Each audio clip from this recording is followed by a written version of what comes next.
I truly think that starting your day with a podcast is the best thing that you can do.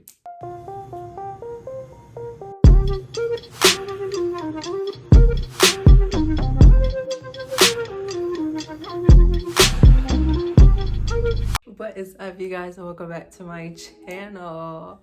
So for those of you who don't know me, I am the one and only AbbyJ.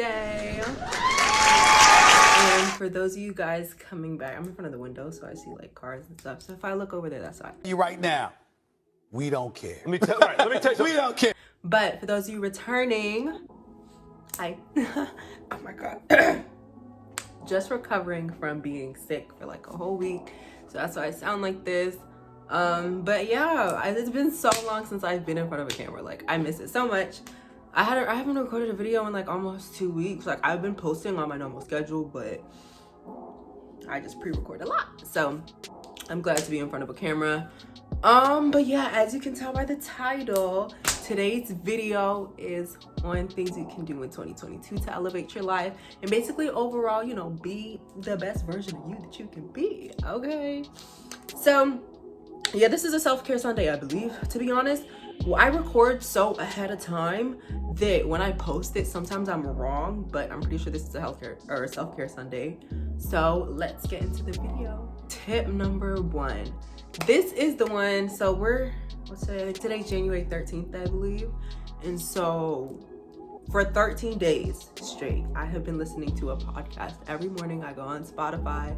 I tend to follow like the same series because I listen to people who have series, but I've been basically listening to like Black girl, like self-love, uplifting, vision, manifesting type of podcasts. And let me tell y'all, that is the one thing I would recommend to start your year off doing, is listening to podcasts. It has truly changed my perspective on a lot of things. And I simply prefer that. Like, it just gets me going. It gives me more energy throughout the day. Speaking of energy, child, let me take these vitamins. I don't randomly have vitamins sitting around. My suitcase from the last trip I took is right here, and it just happens to have my vitamins in it. But ignore that. No, I don't think you understand. I'm disgusted. Yeah, but let me finish these. My hair is not done. This chunk right here, I started it before I got sick, and I got sick, so this part still isn't done, but it's okay. I also like this change of scenery on my channel. I'm vibing with it. But yeah, listening to podcasts, honestly, I'm the type of person to listen to music 24 hours throughout the day. There's not a moment in time where I don't have some type of tune in my ear. I have AirPods, obviously. It's 2022, why don't you have AirPods? But I used to always listen to it like in the shower when I first wake up, all the way through me getting ready, in the car, blasting the music when I get to school. When I get to school, popping my AirPods, music playing all throughout the day. On my car on the way to work, blasting music. On my work home, blasting music. Doing my homework, blasting music. And that's fine. There's nothing wrong with that. I just feel like even replacing half of that time with podcasts, I just feel it makes me feel so more productive. And it makes me want to get up and go do something, get up, start my day. I love starting my day with podcasts. I 10 out of 10 recommend it to anybody. I'm always raving about it on my Instagram story, or I'm always posting the podcast that I listen to in the morning. But I truly think that starting your day with a podcast is the best thing that you can do. Okay, number 2. This is basic. Everybody knows this, but drinking water. Drinking water is another thing that's gonna have you up and, you know, going ready to attack your day with energy. But drinking water first thing. Basically, I'll drink it to start my day and end my day. So I'll always have water right by my bed. But getting up and the first thing you do is drinking water. Honestly, it eliminates my feeling, because if you know me, you know I'm not the person to get up. It takes you about 13 to 15 tries to get me up in the morning. I'm just not. It could be 11 p.m. or 11 a.m. in the afternoon, morning, whatever you want to call 11. It's still going to take me so long to get up. Like, I just don't like getting out of my comfort zone. Like, especially if I'm in a bed or somewhere comfortable, I don't want to get up. I don't want to leave. So I feel like taking a sip of water, it just kind of like a little refresher through your body, and, you know, it helps you get up in the morning. So I also recommend getting up and starting your day with water. It's something I struggle with personally, but when I do it, you know, I love it. It gets me through the day. Another thing is taking vitamins. Now, I mean, most people I mean, if you're the type of person that always takes your vitamins, you're not going to be able to tell the difference. But from somebody who takes vitamins, then when I run out, I just keep forgetting to get it at the store. You can tell the difference in your body between taking your vitamins and not taking your vitamins. You are going to be sluggish. You are not really going to have all that energy. Like, you can truly feel the difference in your body from when you take the proper vitamins and supplements that your body needs and not taking them. So like, I know personally, like I take normal multivitamins, like y'all, I don't know if y'all can see me actually grab it, but I take normal multivitamins and then I take extra supplements. So I take zinc in the morning, I take oil of oregano every morning, and I take cod liver oil, and I do kind of semi have low iron, so sometimes I take iron. That's prescribed by my doctor. You don't always have to take iron, ladies, but sometimes I take iron. But I know those 4 supplements that I take every single day get me through the day. Since I have really bad allergies, I do take cod liver oil and oil of oregano. That's more for my immune system and allergies. Zinc helps with the immune system too, but that's mainly for acne. It can be used, so if you just want over-the-counter acne type of supplement to take inside, like through your body, zinc. And then women's vitamins I always take, and they always have me, y'all, okay, I know y'all see the glow. Oh, like I've been looking at myself this whole time. Period.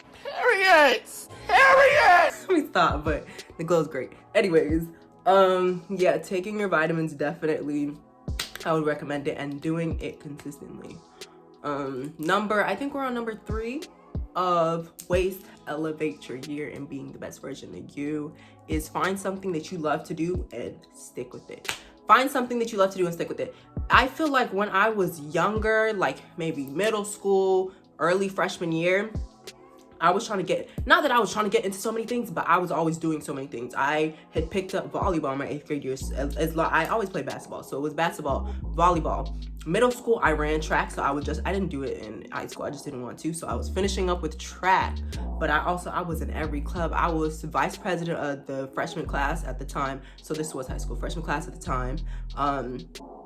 President of another club, I think it was FCCLA, but I was doing so many things. And granted, that's fine, it's dandy, in high school you want to build up that resume, your transcript, so you can get into college, but don't overburn yourself. And this is something that I struggle with, and I know people watching this are gonna be like, you're such a hypocrite, because I know I still do it like crazy.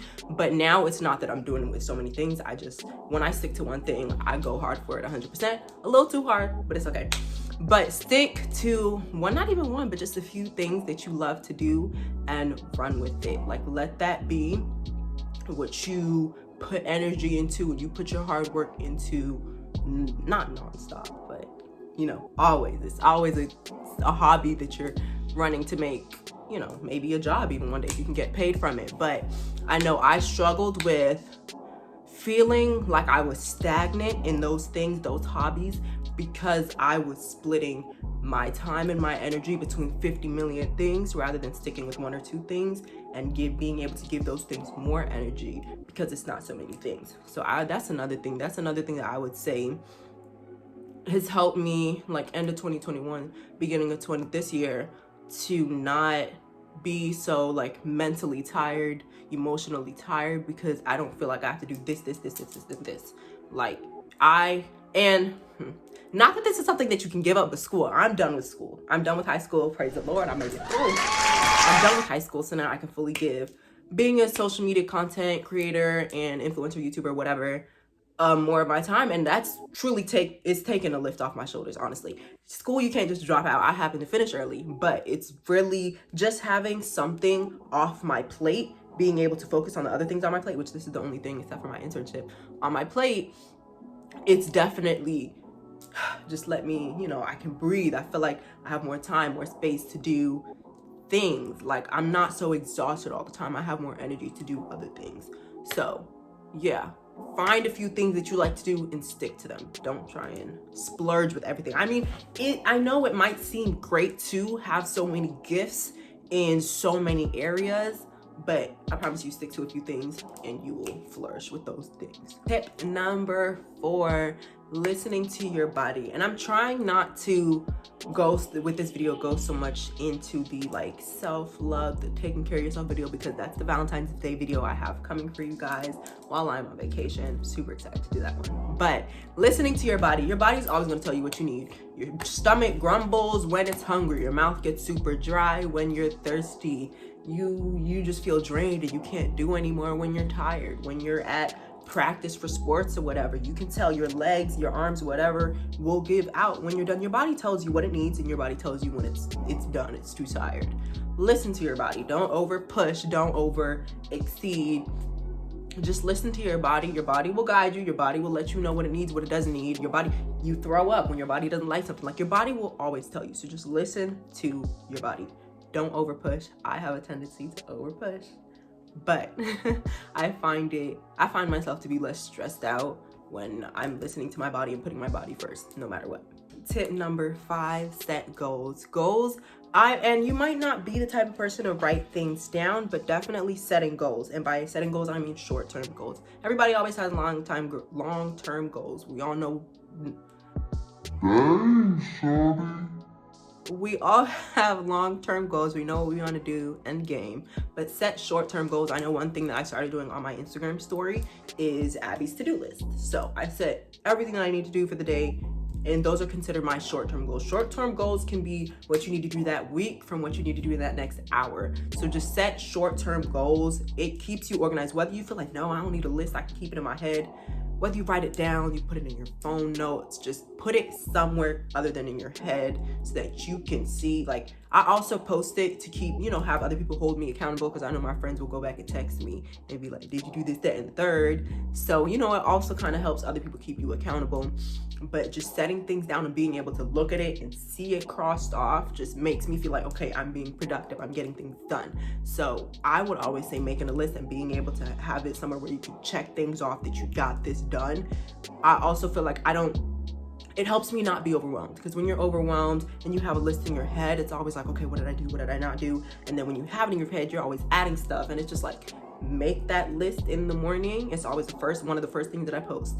And I put my list, I always screenshot actually, and then I mark up in photos and I cross off what I've done. So making a list, short-term goals, has helped me stay consistent as well as stay organized. Number 6, giving yourself time to relax. Oh my gosh, the way my friends probably watching this calling me such a hypocrite, because I really used to be a workaholic, and I still am. But I feel like it's okay to be a workaholic if you have a healthy balance. And personally, now that I don't have as many things on my plate, I feel like I can be a healthy workaholic. But I used to be work, don't stop. Literally had no time for anything else. Like, when I used to hang out with my boyfriend at the time, I was working straight through us hanging out. I used to be so upset. But thank the Lord I stopped doing that. And I give myself time to relax. So now I go out with friends all the time. I'm not saying do it all the time, because also I feel like I took, in the month of like November, I took going out with my friends to a whole new level, and it broke my pockets. But give yourself some time, whether it's just, I know self-care Sundays is kind of my day to relax, my day to catch up on shows, whatever the case may be, but give yourself a day to just unwind and relax. Now granted, like, say if you're a content creator like me, you're always going to be working in some type, because you're pretty much, you post your whole life. So I do post a lot of things, but when it comes to like marketing and stuff like that, I try not to do so much of that on Sundays. I really just relax and keep track of me relaxing, and that's what I post. But give yourself a day to unwind, give yourself a day to just reset, and then attack the week or the month or whatever the case may be. I am privileged enough and blessed enough to be able to go on vacations very, very often. So I go when I know that I have vacation coming up. I make sure that I work really, really hard before that. When I'm on vacation, I can relax. I don't have anything that's clouding my memory except for content for y'all, but I don't have anything else that I'm like over, my wheels are like turning and then they bust. It's not like that. I really do just relax. Or simply, if your friends are going out and you're always the type to be like, no, I got stuff to do. I know me and another friend who does that. But just sometimes just being like, you know what? Yeah, I'll come. Yeah, I'll hang out. Or even if you go, but you don't stay the whole time, just go. Give yourself a little bit of time to just unwind. Because I know it's hard for some of us workaholics to just stop working, because you always feel like you just have to hit your goals every single second of the day. You have to turn around and you have to hit another goal. But it is okay to relax. It truly is okay to relax. That was something hard for me to get over, that it's okay to relax. It's okay to take some time to yourself. And last but not least, plan ahead.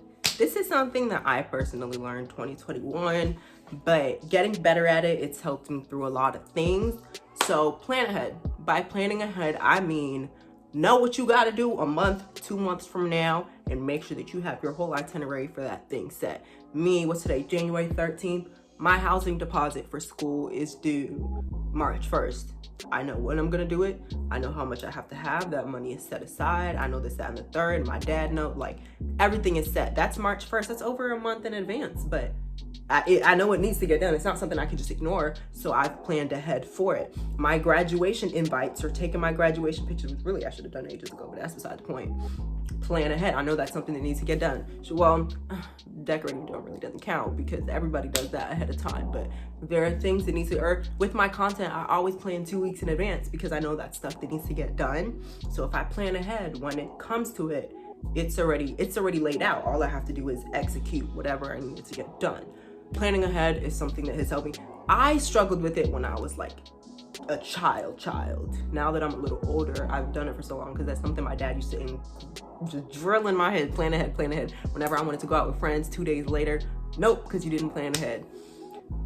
Child, it wasn't happening. Now I don't know, because now I feel like when I ask and it's like a few hours, he's like, yeah, go ahead, and it's like, Stink, where was this already before when I was like 8? but that's beside the point. I could drive myself there. But yeah, so planning ahead, giving yourself time to relax, drinking water, taking your supplements, listening to podcasts. I think there's one I'm missing. And writing things down, staying organized, sticking to just a few things that you love. All these things are things that is going to help you declutter and just be the best version of you that you can be.